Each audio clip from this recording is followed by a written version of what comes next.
But when we're talking about vessels, obviously Facebook and Instagram is the big one. I mean, because it's easy to manage. You can manage both platforms from one business suite on Facebook now. So it's easy. So you should be doing at least both of those. The king right now is video. Video is king. Long format video is king right now. Like if you want the best bang for your buck, record an hour-long video about whatever. You cut that video up into segments. You cut those segments into smaller pieces and you use them on video platforms. If you look at, like in the podcast industry, that's what they're doing, and they're being extremely successful. Most of your big podcasts never create any content to advertise the podcast outside of recording the podcast. Yeah. So, and that's what he's talking about me, or are you talking about somebody else who's bigger? Well, I guess we'll have to talk about that later. Welcome to the Small Business Safari, where I help guide you to avoid those traps, pitfalls, and dangers that lurk when navigating the wild world of small business ownership. I'll share those gold nuggets of information and invite guests to help accelerate your ascent to that mountaintop of success. It's a jungle out there, and I want to help you traverse through the levels of owning your own business that can get you bogged down and distract you from hitting your own personal and professional goals. So strap in, adventure team, and let's take a ride through the safari and get you to the mountaintop.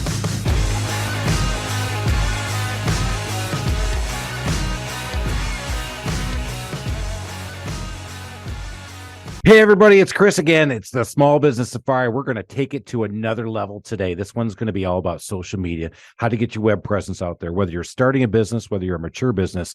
I got an expert in the room because I made him come down here. He was going to do Zoom, and I said, no, buddy, we got to be in person. So he's driven down in here, and I am going to be flying solo today. Alan will not be able to do what we all do when we get started. So what I'm going to say is, cheers, Joseph Sisson. Thanks for coming on in. Absolutely, man.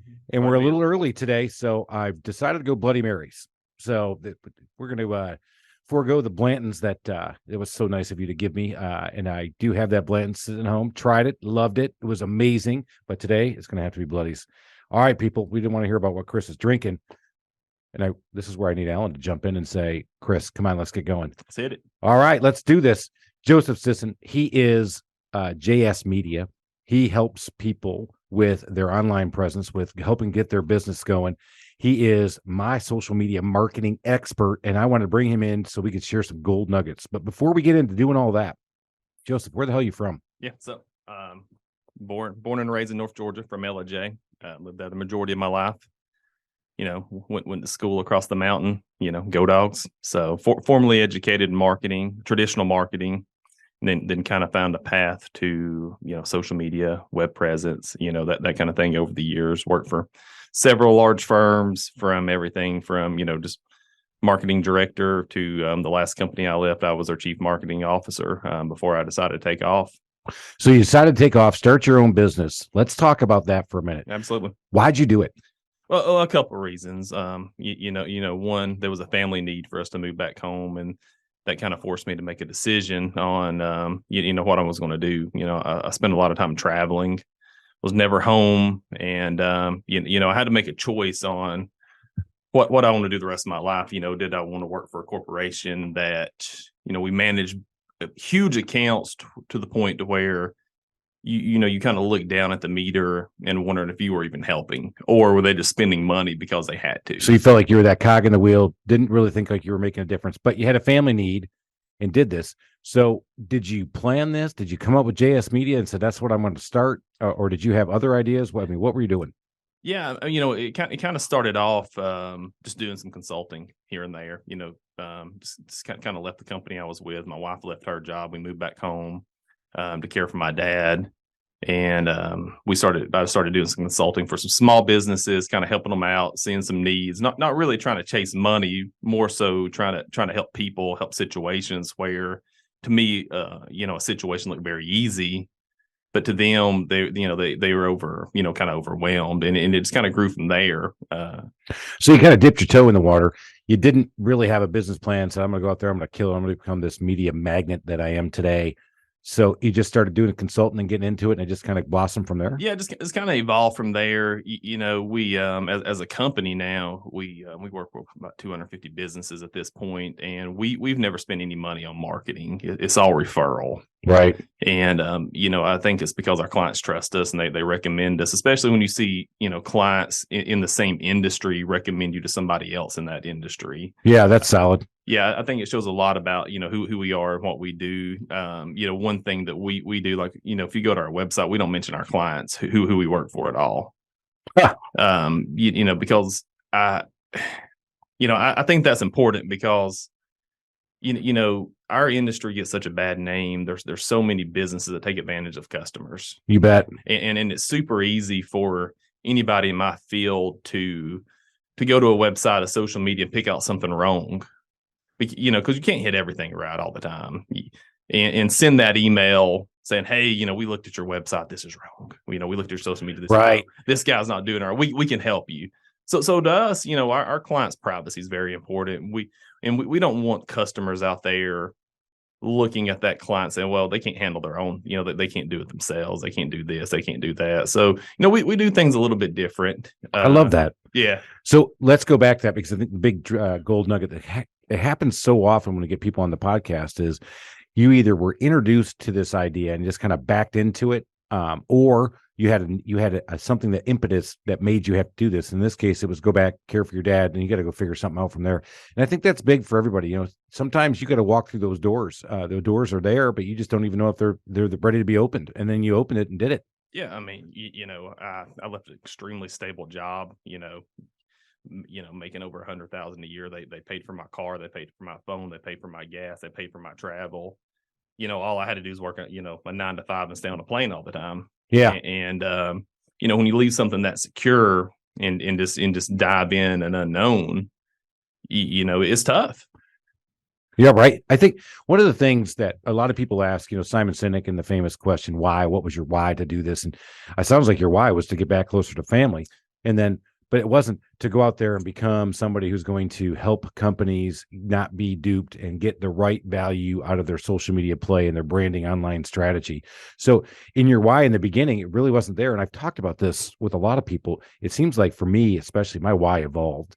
I've had some people come on and say, man, I had my why figured out right off the bat. How about you? Was your why always there, or has it evolved? No, it's definitely evolved. I mean, we knew the services that I could offer, the business I could build. It was always there in my mind. All of us, when we're punching a 9 to 5, and you're looking at somebody else making all the money, and you're doing all the work, you can always say, well, I could probably do it better. I can do that. And a lot of people just never take that jump into that. Yeah. They just kind of sit back and they get complacent. I agree with you. Yeah. You definitely, you're not using, I said, for me, it was always, I wasn't using my whole mind. I was feeling unfulfilled. And so my why coming out, people have asked me, I said, man, my why was to go out there and make a lot of money. So I wanted to use my whole brain, but I was more afraid of never starting something as opposed to starting and failing. Right. So my fear of failure was definitely diminished compared to my fear of never knowing if I could have done it. And that's a big thing for a lot of people. And so fear was a big motivator for me in the beginning. Yeah. When we started doing some consulting, here and there, our why definitely changed. I mean, from there, it definitely opened my eyes that, hey, the part of the world I live in, there's a lot of great people, and that there's a lot of great people that work very hard, that have great ideas, but don't understand the world the way it is now. The way they see marketing or business management or branding is, maybe in a Yellow Page ad or something in the newspaper. And then, when somebody calls them or overwhelms them with all this information saying, oh, you got to be doing this and this and this, and it's $2,000, $3,000, $4,000 a month, they kind of get scared, like, well, should I be doing it? Shouldn't I be doing it? Who should I hire? And a lot of bad decisions are made. I mean, we've met with so many clients that they get to a point they want to update their website or grow, and they find that they can't. That they don't even own their website, that, if they don't pay this X amount of dollars a month to this company, then what they've built over the years, is not even theirs. All right. Well, we've set it up. We set the stage. We started talking about this. Let's talk about it. Absolutely. Here we go. So I'm starting a business. What are the first things I should be doing? How should I be thinking about this? Well, the two big factors are deciding, what type of business are you? Are you a contract-based business? Or are you a consumer-based business? Because that really sets the track on how you should set up. Or, are you selling goods and services, or are you selling products and trinkets? Gotcha. So that's number one. Guy can figure out what business I'm in. Absolutely. All right. Now, what's the first thing I get? Is it a website? Is it what do I do? Is it website? Because you're right. People come in and say, man, you got to have all this stuff and spending thousands and thousands of dollars. What's number one? Yeah. So, if you're in a service-based industry, like, Trusted Toolbox, an electrician, a plumber, or anything like that, it's Google My Business. It's local search right now. It dominates everything. Because if we don't put it in there on a local base, our phones do it for us. So there you go. Gold nugget number one. If you're in a home service-based business, I'm sorry, home services, not in the home, but if you're doing a local service to a customer base, you got to have Google My Business page set up number one. And let's talk about that one for a minute, because you and I helped set up one of my other operations in my remote location that I've got in my second satellite office. And we went to set up that Google My Business page. And I'm like, hey, man, easy peasy. And you started giving me all these things we had to do. And then so what are all those things you have to do? Yeah. People think that once they put their phone number in there, their address in there, and they verify it, that's it. But Google is a very large company that makes a lot of money, and they don't make choices without a path. And if you look at your account, it's got service area, it's got services, it's got photos of the inside of your business, outside of your business. They put those things there for a reason. And the more you work your account, the more it's going to be optimized. And it blows my mind, the pages we go to, that the owners never claim the business. And with today's world, if you don't put your service area in there, okay, you serve Duluth, Dunwoody, Brookhaven, whatever it may be, then you're not even going to show up for searches in that area. Yeah. So how long, if I said, boom, let's talk about this one. So I wanted to open up a branch in Athens, and that's what we did. And I said, go. And the day I told you, I'm like, hey man, I got to get this started. How long did it take? And how long should it take for a Google My Business page to be up and running? Yeah, you probably should have started 6 months before you said go. Whoops. You really. Yeah, another one. And the long list of dumb decisions Chris has made.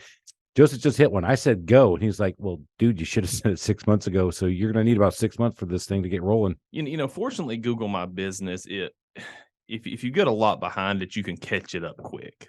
If you get reviews coming in, if you start posting content, you start uploading photos, it's one of the faster pathways to getting out there. That's why I tell people start there first. So don't even need a website. Maybe have a website sitting there, but you got to get that Google My Business up. Yeah, you definitely need at least a landing page, because when you're filling out your Google My Business, it's going to ask for one. All right, so we got to get the web page. And you said 6 months before you want to go live, you should be setting this Google My Business page up. Yeah, you should be setting all this, because we're in a world now, Google calls it NAP, N-A-P, so name, address, phone number. So basically, any profile that you have online that your name, address, phone number comes up, when somebody searches for it, Google pulls all that information and puts it all on the side. So if you put the Trusted Toolbox on one of them, and on the other one, you put the Trusted Toolbox Duluth, Google's going to show an error in that listing. So everything's got to be identical, from the address, the phone number, the name, everything, when you're coming down. You just brought up something that's really big. Number one, Google is a really big company. Absolutely. And I think one of the biggest things that happened to me was trying to get the address verified. And how do they do the address verification? So, now it's a little different. So traditionally it's a postcard in the mail that they'll send.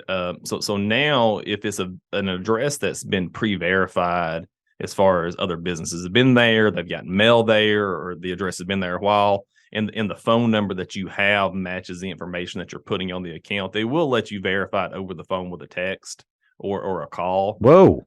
Well, that's not how we did it. No, well, so we verified hundreds of these, but we're dealing with a customer right now up in our area. We met with him. We told him it was easy. That's not going to take very long. We'll get it done. So now we're 12 weeks into it and still don't have the verification. Bingo. That's what happened to me. It took 4 attempts to get that postcard in the mail. Yep. Finally get the postcard in the mail, and we finally get going. 4 attempts, man. And I was out there. I had already hired a manager. I'm out there trying to beat the street, get jobs going, and we are totally dead when it comes to Google and people finding us. Yeah, and that's what's happened with this customer. We were on attempt 5, and the card never showed up, and so now they're like, well, you can't have any more cards. Like, so now we're having to upload, bank statements, credit card statements, do photos and videos of the business, of the street view, and go through this whole process. And that's why, I tell people, like, you got to plan ahead for this. Definitely. Because you don't know. That's the gold nugget. You got to plan ahead.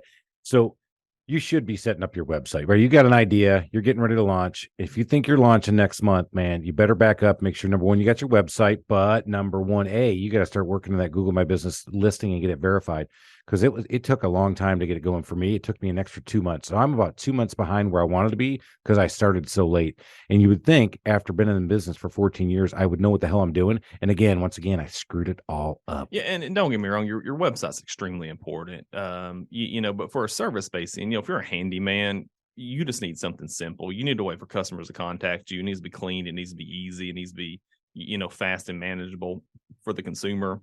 But 9 times out of 10, if they're on a Google search, they're going to stop at that map, and look at those reviews. That's 85% of web traffic gets caught in that box. And so a lot of times the only reason that they'll ever get to your website is if they go back and look you up and go through the process of fact checking. We have a lot of conversations with customers, on the social media side, and they're like, well, like, we don't get much out of social media. Why do we do it? All of our business comes from Google. I'm like, well, what you don't understand, though, is, traditionally, so if you're a referral based business and they Google you, well, I mean, what are they going to do? They're going to go look at your Facebook. They're going to look at your website. They're going to look at your LinkedIn. They're going to look at everything that you have. And if that information is not consistent with everything else, they may judge what type of business that you are. So let's keep going down the local service path, because and expand on this a little bit more. So get your website, get your Google My Business, and then people think, hey, social media, that should be driving all kinds of traffic, and how come I'm not converting these things? So talk a little bit more about Instagram, Facebook, LinkedIn, TikTok, all the different social medias that are out there, and what people should be doing with them. And just let's talk about service business for a minute. So especially in the service-based industry, the first thing I tell people is only commit to what you can consistently do. If it's only Facebook, then just do Facebook. If it's only Instagram, just do Instagram. But because consistency with all this, top to bottom, from your website to your Google to your social media, is key. Because the algorithms want consistency, they want content, they want growth. And if you can't deliver that, the algorithms are going to bypass you. It's really important to kind of keep that motor running on some of these. So, you pick one, you stick to it. You mean I can't just post once, go viral, and then bingo, I got millions of people call me? Yeah, it's not happening. Oh, man. Damn it. I knew I'd blown something, but no, I have not blown something. If you go out there and look at the Trusted Toolbox, you look at Chris Lalomia with the customer service.freak on Instagram, and you look at the Chris Lalomia page on Facebook, you'll see it's consistent posting. Yep. It's out there. And you know what? It did not happen overnight. Still not happening overnight. It's a slow slog. But I've said this to you. I remember the first time, I got to tell this story, is I get introduced to Joseph during COVID, and we couldn't meet in person, so we do over the Zoom. And he goes, hey man, and it was all I heard was blah blah blah, and all I kept saying was, I just want more Facebook people, and I want Instagram I want to have lots of numbers and followers. And he's like, yeah, don't, no, look, we got to work on the Google My Business, we got to work on directory listings, make sure those things are clean and consistent. And I'm like, yeah, blah blah blah. So we finally meet after 6 months, coming out of COVID, and you came in and you talked. And what he doesn't know is that I sat there and I was mad. I was mad because I hadn't gotten Facebook followers, I hadn't gotten Instagram followers. And so he says, I just said, all right, man, how are we doing? And I let him talk, and he started talking. And then he says, well, let's look at Google My Business. He goes, 6 months ago, you were getting about 500 people viewing your profile a month. And I'm like, okay. He goes, today we're getting about 4,000 a month. I'm like, what? Do what? And I had the lady who helps me with my newsletter in the room with me, Mia. And after you left, here's what he doesn't know, is that Mia looked at me and said, did you know he was doing that? I said, no, I had no clue. In fact, I was mad because he wasn't growing my Instagram and Facebook. And I'm telling you guys, Google My Business today, I'm getting 10,000 views a month. My website's only still getting about 1,400. That's after 14 years in business. My website is definitely a transaction engine because we can do online estimates, but 10,000 people are looking at my Google My Business every month now. And that's because of the work you guys have done. So that's been awesome. Yeah, and especially as generations grow, that's going to become more and more important because the star rating, this top 3 rating, people don't like to dig anymore, and they think that those rating, those people that Google are putting up are the best possible solution. So a lot of times they don't go past that. But for social media, especially for a business like yours, it's just foundational. It's a portfolio tool. Is all it is. That's a great way to put it. It's a portfolio tool. If you think you're going to convert, and I'm in a lot of handyman Facebook groups, and people are like, hey, man, I posted on Facebook. I get all kinds of leads. I'm like, dude, I don't get hardly any leads right off of Facebook directly. But I have had my sales guys come back, and I'm like, hey, how are people hearing about you? That's our big question. Hey, how'd you hear about us? And more often than not, people are starting to say, well, I looked you up online. I checked out your Google reviews, of course, your Google My Business, but you'll hear a little Facebook. I saw that Instagram. I like the photos that we're seeing. And so that's why we're going with you. So it's there, but it's more relational advertising, right? Not really transactional. Yeah, it's a conversion tool. Yeah. Because again, they're going to start with Google. They're going to pick somebody, because typically in a service like yours or any type of direct service business, the customer has a need.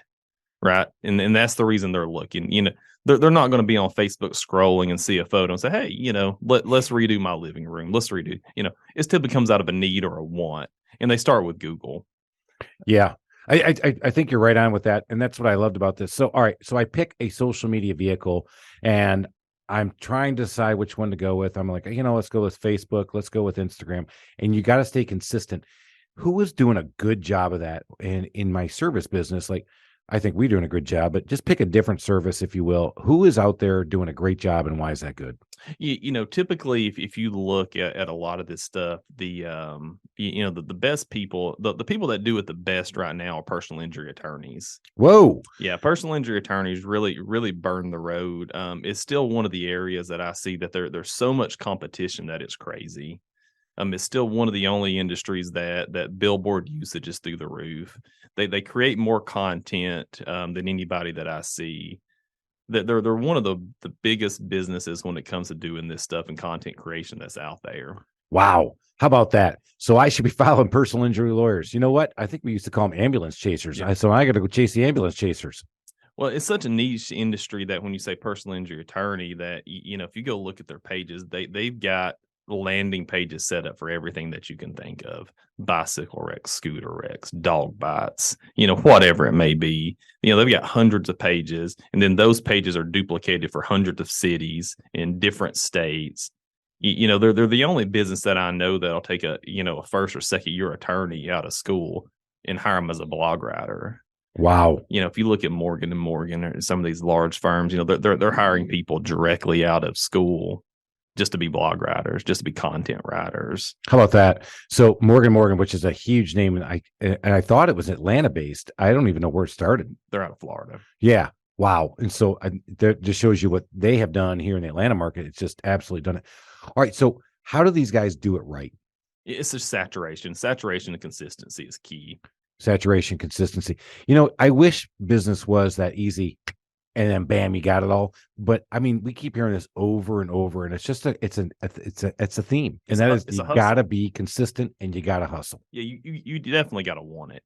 And you got to want it more than the next guy. And the first thing that you got to do, what we tend to tell customers is, okay, who's your biggest competitor in your industry, right? Yep. What are they doing? Because we got to at least do that. There you go. So look at your competitors, look at what they're doing, and try to duplicate what they're doing. I also like the idea of, and that's why I'm glad you brought up the PIAs, not pain in the ass, Alan. Oh, Alan's not with me.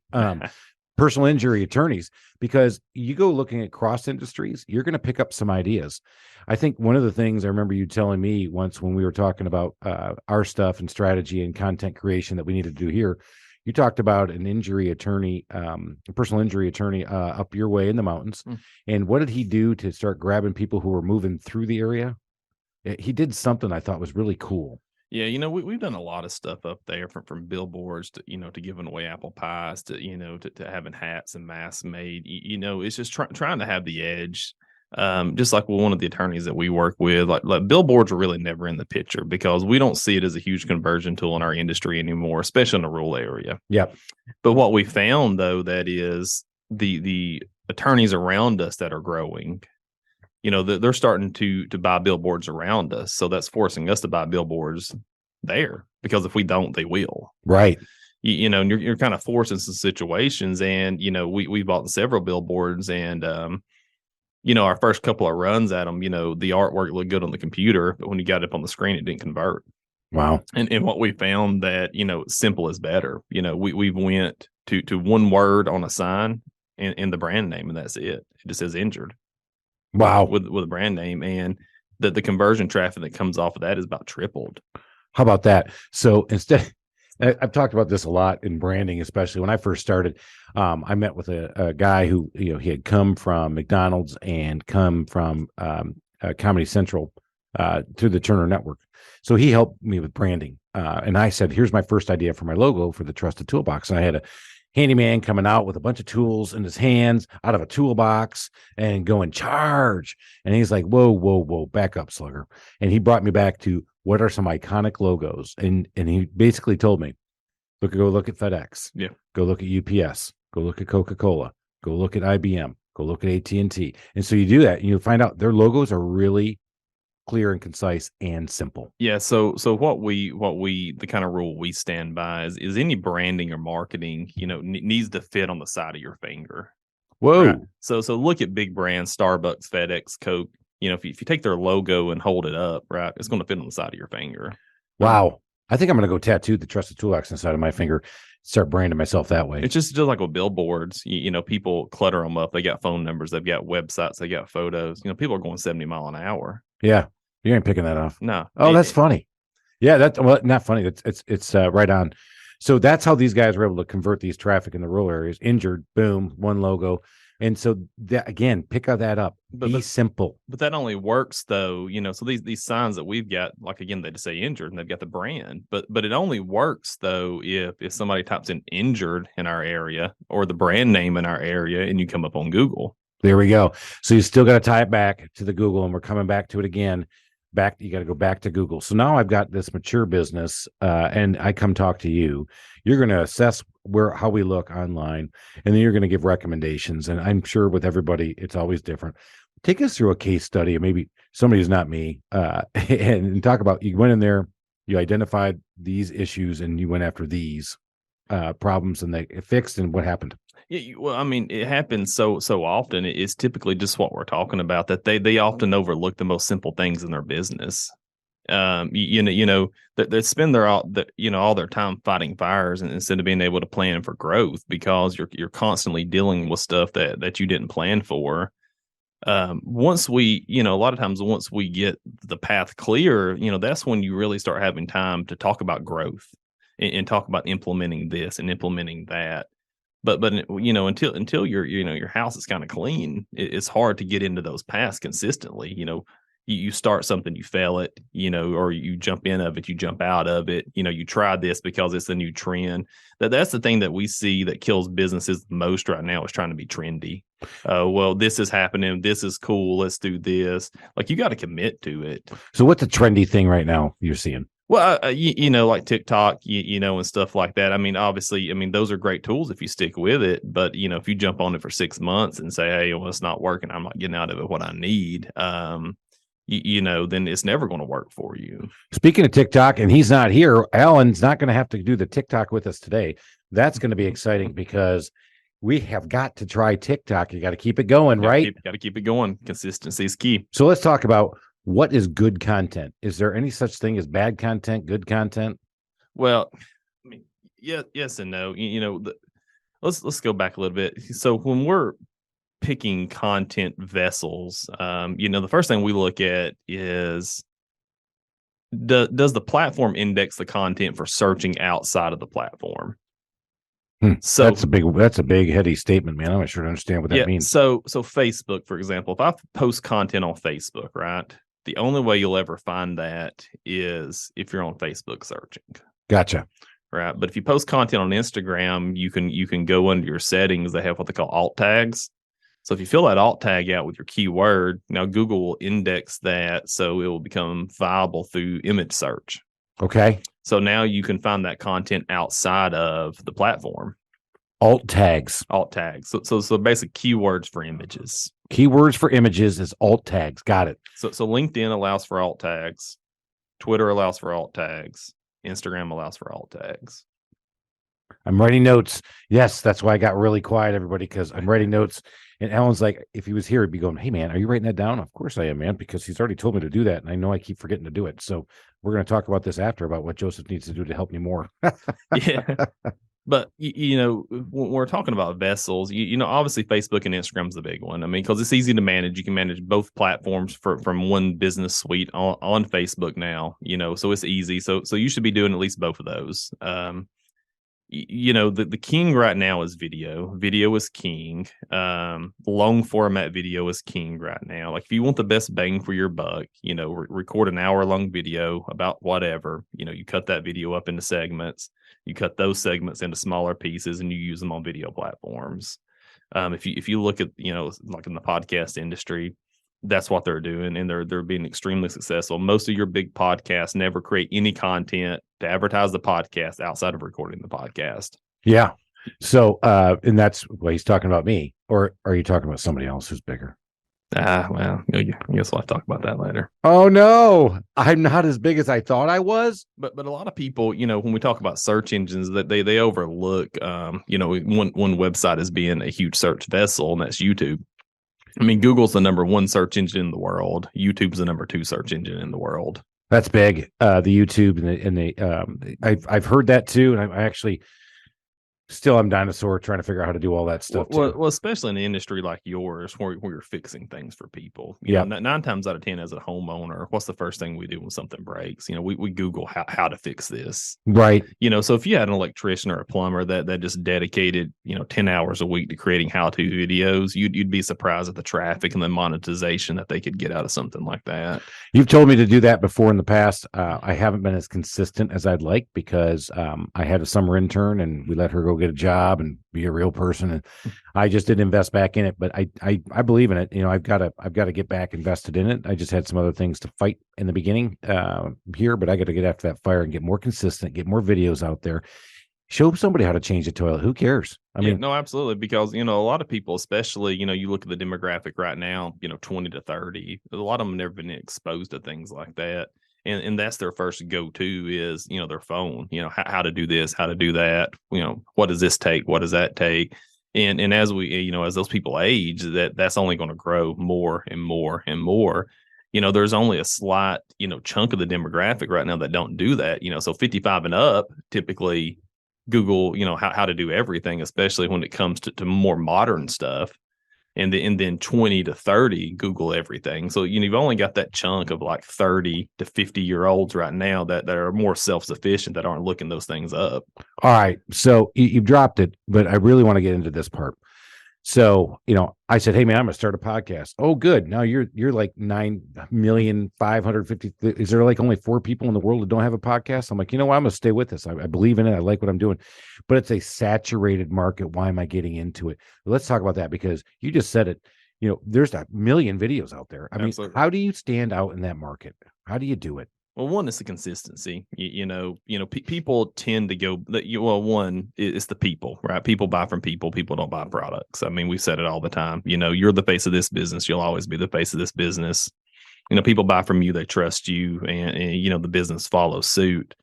Consistency again is the big thing. If they get on one of your platforms and it's halfway managed, and they get on the other platform and it's halfway managed, and they get on the third platform and it looks pretty good. They're going to make assumptions about who you are, and how you handle stuff, and your trustworthiness, and, your ability to execute, and your ability to grow and manage, and everything that comes with being consistent, on anything. But what you're saying is that as a business owner, I've got to commit the time to do this, but you're saying it's worth it as long as you pick that one channel. Is that what you're saying? Well, you got to understand your market. One, you got to find your person, right? Who are you making content for, and why are you making the content? If you don't know who you're serving it up to and why you're serving it up to them, you're just gonna kind of be out there swimming and you're lost. You got to know who you're delivering this stuff to, and that comes through analytic research and knowing your market, knowing your demographic. It's like here, like you know who we're serving content to. Yep. You know who the Trusted Toolbox customer is. Yep.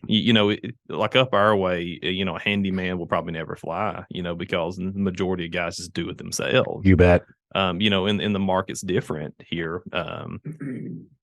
And so, it's just one of those things, like you got to know who your content's been delivered to and why you're doing it. And then you just got to grind it out, and there's tools out there that can help you supplement, if you want to pay ads, run ads. But what you'll find that those are only temporary solutions. Ads are temporary, unless you commit to the long game on running click ads or whatever. When you build an organic foundation and invest in the growth of that organic foundation, it's going to follow. The business is going to flow in. But people don't realize if you build a website today and launch it, it could take Google for 12, 16 weeks to index the SEO of it. Yeah. I mean, it's not an overnight thing. And people get very frustrated. Even dealing with us, they get very frustrated because they don't see movement. And it's hard to pay money for something that you're not seeing move for a while. But sometimes you just can't help it. And with COVID, it's gotten 10 times worse with Google. Like everything's taking 10 times longer.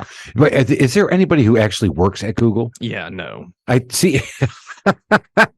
Well, there you go. You got the real answer. I remember one time I got a call from Google and saying they wanted to verify something. I said, "Hey, Joseph, these guys called me. And what are they trying to verify? Because we're trying to get this Athens branch up and going." He goes, "Number one, nobody calls you from Google. Number two, that is such a scam thing that's going on. And number three, we still need to go get that other postcard out there." I'm like, oh my God. Yeah. I mean, right now, the only calls you're going to see from Google is if you're running ads from them. The ads department will follow up with you or try to get you to spend more money or things like that. But when it comes to managing your business, your Google My Business account or anything like that, like they're not going to communicate with you. So how do you know your Google My Business page is down? Well, you just got to keep checking it. There you go. I hate that. And that's happened to me. It happened on a Friday and Joseph called and said, "Hey man, your Google My Business page is down." I'm like, what? And I said, "Well, all right, let's get it back up." He goes, "Oh, it's not that simple, bro. No. We have to submit a request and they have to review the request and see if we violated something or whatever." And they never told us. All of a sudden, it just came back on a Monday. Yep. Yeah. So we got up that morning and the account showed suspended. Yeah, and they don't really tell you why. They're just saying, "Hey, you may or may not have violated this, or you may not have violated that." We seem to think that it had something to do with us setting the ads account up. You were working with Google a little bit. We were working with Google a little bit. And, we seem to think on this situation that some wires got crossed. And when we contacted them, they said, "Oh, that's okay." But no, it's not instantaneous. Everything with Google is 3 to 5 days.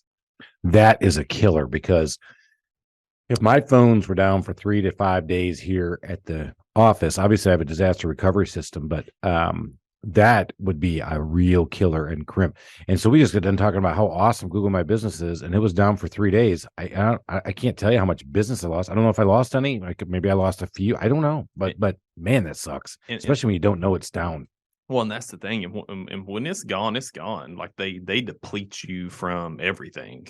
You were there, and now your competitor's there. So, keeping an eye, like we look at those accounts every day. We're in those accounts every day because the other thing is Google will suggest things every day. Hey, is your business ADA compliant? Does it have, ramps or stairwells? Do you take credit cards? Do you do takeout? They're always asking these questions to grow your profile. And, if you don't implement those changes after a certain amount of time, they will. Gotcha. And those changes could be wrong. They could say, "Hey, Chris has got, a pathway for wheelchairs out there too wide, and you don't." And somebody shows up and they can't get through the door. Now they're mad. So, it's just so important to keep an eye on that because consumers dig into that more than anything. If you're listening to this podcast, and hope you're not doing it while you're driving, man, go check your Google My Business while you're listening to this thing. That's been big. I know we came full circle back to it, but let's get back to. So I have social media. I'm out there. I'm staying consistent, and I got to stay on brand. Figure out who my target market is, what's going to be interesting to them, and make sure that I'm doing it consistently, day in and day out. But man, I'm a 5-person shop. Should I actually commit to doing that over maybe doing some other marketing spend? Is that what you're saying, or should I talk to somebody like you? How do I do it? Yeah, I mean, it's tough. When you're an owner operator, it becomes tough because you're wearing all the hats. So that's why it's important sometimes just to start small. It's whatever you and your budget, can handle, because a lot of these marketing strategies can get very expensive. They can get very detailed. They can take a lot of time when you start talking about backlink campaigns and landing pages and PPC, click ads and all this stuff. It can be a lot. We tell people, look at what other people in your area are doing, right? What are they successful doing? Like, you got to at least be doing that. So that's the other thing I think that I picked up that everybody ought to pick up as well. You got to do market research. Now, you can't do it all the time, man. Again, we got lots of things to do, but you know what? Pick a time every year and go out there and do some market research. See what your competitors are doing. Find out what's going on. We're going to get ready, and honestly, I'm going to do some secret shopping on some remodelers to see how they come about doing bathroom remodels for people. Yeah, and again, you can hire someone like us, or there's tools out there that you can purchase and learn and do this yourself. We use a great tool called SEMrush that we can put any website, any business in, and it's going to give analytical data for their website, how many backlinks they got, what directories that they're listed on. And so that's a good place to start. If you're a similar business and business A is on these 20 directories that don't cost anything, it's just time setting them up. Well, maybe you should start there. Make sure you have your website and your social media and it's up to date. Again, going back to a portfolio based social media account like yours, that content can be scheduled out. You get up on a Sunday, you take 2 hours, you schedule out 2 weeks and you're done. Because all you want is when somebody looks at that page to see, hey, they're consistent, they're following up, they're answering questions, and outside of that, though, where we're going to go next is the reviews. Right. Let's talk about that for a minute. So I just ran a program here in the office, and I said, all right, man, the guy who gets our 600th review, by the way, 600 reviews for my company. It's fantastic. My closest competitor right now is at 200. And so we're killing it. I said, all right, guy to 600. We were at 590. Yeah. Then we were at 592. And then we went down to 589. I'm like, what the hell's going on? So I called you and I was like, man, what's going on? So what's going on with that? Well, a couple of things. So at the first of the year, about March, a report came out and said that out of all these agencies, Google, Yelp, whatever, Google ranks among the top with fake reviews. Okay. Yeah, well, I say fake, or it could be your buddy leaving a review for you or whatever, a non-genuine review. It wasn't a customer, right? They never had an experience with you. You ask a buddy to leave a review, or your sister or your cousin, whatever it may be. So they've really cracked down on that, and they're really going through and pulling reviews that don't have written verbiage with them, and things like that. We're actually seeing, like with the restaurants, if a customer leaves a review on the same IP address that the business owner is using to manage their Google My Business, they may or may not let the review go through because they feel like you may be coaxing that person into leaving that review there at that time. And when you say they are evaluating, it's got to be some kind of analytics, right? Because maybe they're working them. Yeah, it's not people, it's analytics. And that's why there's no rhyme or reason to this, and why we don't know what the criteria is. You want genuine reviews. You want the consumer to leave them after they've left you. And you want the review to have the keywords in it if you can. And you want, the other big thing is that we see is nobody ever replies to the reviews. And that's just as important as getting the reviews. So you're telling me you got to reply to these reviews on your Google My Business page because that's important. Yeah, absolutely. And, the verbiage in those can be indexed as well. So, you could say, thank you for being a customer, or you can say, thank you for being a customer of the Trusted Toolbox, the most trusted, home renovation company around, and throw those keywords in there. And that's going to be more beneficial to you. So you're saying I should put other keywords in my reviews instead of saying, thank you so much, Andrew, really appreciated you giving him feedback. Absolutely. Wow. So they actually index those keywords. Yes. So, well, because it goes back to the optimization of your profile in general. And again, consistency is key here with reviews as well. So Google would rather you get a review a month for a year as opposed to you get 12 reviews this month and none for the rest of the year. Huh. What they want to show is you are consistently servicing customers. They're consistently coming in, you're servicing them, they're leaving, they're happy, they leave a review, you reply to the review, and you move on to the next one. Talk about good strategies for getting reviews, because we talk about this all the time. Satisfy one person, they're really happy. They might not tell one person. Yeah. Do one person wrong, and they are going out to Google so fast, or your head spinning. So how do you get people to get reviews? Yeah, it can be tricky. For some reason, if you're a restaurant, people leave reviews all day long. If you look at the majority of these restaurants, they got 3, 4, 5, 6, 700 reviews, and they don't even try. It can be one of the biggest struggles in business is getting those reviews, then deciding where to put those reviews, what platforms you want them on. Are you devoted to Yelp and you're running ads, so you need those verified reviews over there? Are you big into social? So you're trying to push them over there, because you're not going to get a consumer to leave one at all three places. Right. So you got to pick, and we always tell people Google, just because those are indexed. They're important. They go to your profile. It just depends. Are you a storefront? Are you face to face? We tend to tell people, if you're working face to face, like, you try to get that there. A business like yours, you may want to try to take those photos with a customer, with a project, have them hold something up, so you can utilize the review and the photo on a different social platform. The biggest mistake I see people make, though, is typing out the review on their own website, because those have little to no value. Right. So that's interesting. So your reviews on your website don't hold a lot of value. Yeah, they only hold a value for people looking at them, because I can go on my website or your website and type whatever I want. Yeah. So we don't know that those reviews are genuine. Gotcha. So I we have a tool right now where you can either leave a review and it goes right to the website. But if you have a Gmail account, then you can go to Google. And that's been one of the stumbling blocks for us as well, as to get those Google reviews, is that you do have to have a Gmail account, and not everybody does. Yep. They just Google. Well, and as a business owner, there's tools out there like you're using, and just like yours, like, you've got to convert them twice. You got to get them to leave the review. Then they have to make a choice. Do they post it on the website? Okay. Yeah. So there's conversion 2.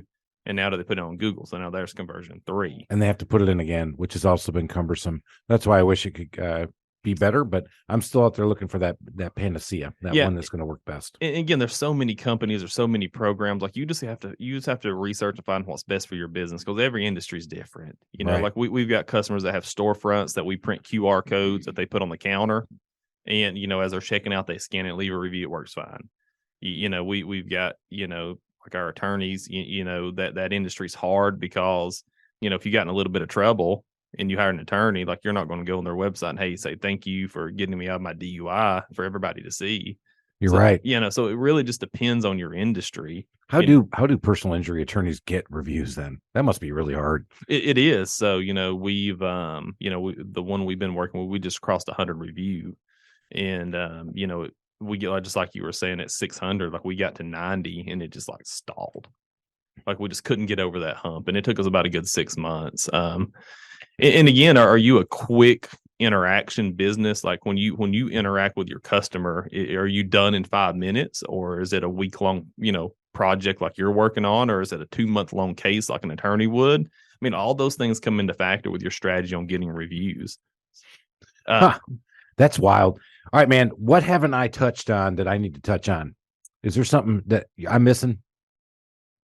Nah, it's just, people just got to look at their business, and they just have to make choices on where they need to be and what they want to do, and stick with it. I think that's the biggest thing with all of this, is people give up because they're not seeing the results that they want. Right. I agree. Like I said, looking at it today, my Facebook followers, my Instagram, it's not necessarily that big. Hasn't really grown like I'd want it to. But I understand why and what it's doing. And for people who go out there and look at it, that'll be just a reassurance that, hey, these guys are out there posting, and they're really part of their real business. Yeah. Yeah, absolutely. It's just one of those tools that, if you had 5,000 followers on Facebook, do you think that your business would get significantly more revenue out of that? I don't. I mean, I just think that, now if you're selling t-shirts on the other hand, then you're all in on social media. So there we go. So I'm selling t-shirts. I'm selling stuff that's not local. We didn't really talk about this much. So if I'm a non-local service business, there is a different strategy altogether, right? Yeah, absolutely. Especially if you're selling things. If you're selling objects that can be quick impulse purchases, then you're all in on social media. Yeah. Because you can be scrolling past it and see that t-shirt and say, hey, man, I got to have it. It's so funny you bring that up because I'm on TikTok and they have these new leggings for women. And so I went and bought some for me because it was there. It was an impulse. I mean, no, I didn't buy those. I'm sorry. I mean, I bought them for somebody else. I hope that wasn't my Christmas present. Oh, God. Yeah. Oh, look out. So I see it. So if you got the impulse buy, you're checking out, you're doing more and more of the social media and the trend and hitting that, because we talked a lot about local service businesses, but obviously if you got a service that you can offer everywhere, different strategy. Yeah, different strategy. And it depends on the industry, right? So like if I need my bathroom done, like I need it done then, right? Like a personal injury attorney, 9 times out of 10, when somebody gets hurt, they've already made the decision in their head who they're going to hire because they've been saturated with that brand for so long. Yeah, I guess you're right. I guess you don't get hurt and go, all right, I'm going to go out there and look and see who I've got out there. No, they know Morgan & Morgan, here in Atlanta, Morgan & Morgan, Ken Nugent, John Foy, John Foy, the strong arm guy. It's funny because as you said that, I was like, oh, yeah, I know all these names too. And, but in its saturation marketing, they're on TV all the time. They're on billboards all the time. But now on the flip side of that, if you get arrested, right, and your wife or whomever has got to get you out of jail, you're probably going to go to Google and say, okay, who's the best attorney around? Yeah. So in the same industry, you can have an attorney that does 2 different services that's marketed 2 different ways. So I like it. So that one, you can see branding and awareness helps turn that conversion over when you're in the personal injury law.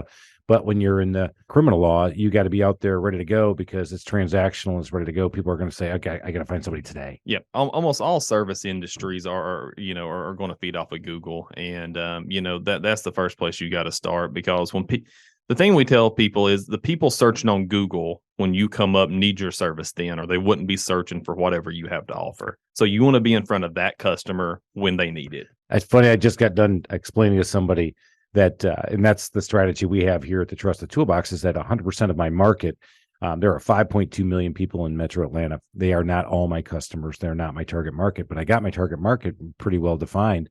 At any one point in time, only 5% are looking for my services. And that's that mattress effect.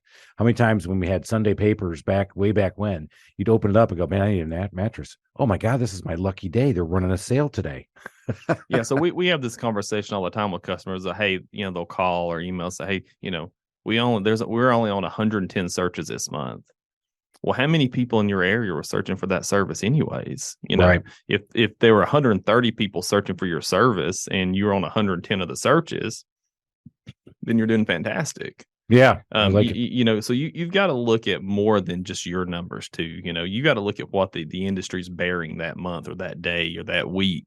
If that industry's so how do you find those? I mean, if it's just me without having somebody like you, how do I find them? Google Analytics, provides all that information. These are pieces of code you install on your website that you run from your Google My Business panel, your Google Analytics account. There's all kinds of tools out there for analytical marketing that you can either use yourself or hire somebody to use. You just got to understand, what the common factors are in those. Well, Joseph, you have not disappointed. You have been amazing. I love this stuff. Thank you. Let's go ahead and let's plug you up a little bit. I have referred you to a number of people. Absolutely. And I've heard nothing but good stuff about doing it. But how can people find you online? Yeah. So they just go to sissondigital.com. Check us out. That's sissondigital.com. I'll add that in the show notes. We'll make sure we have that going. Thank you so much for coming. But I'm not going to let you leave just yet. What you got? Without asking my favorite 3 questions. All right. Hit it. Number 1, what's a favorite feature of your house? Favorite feature of my house? Probably our bedroom. We spend the most time there, just hanging out, chilling, watching TV. Now you're just bragging. Oh boy, look out. I like it. All right. Number 2, what is a customer service pet peeve of yours?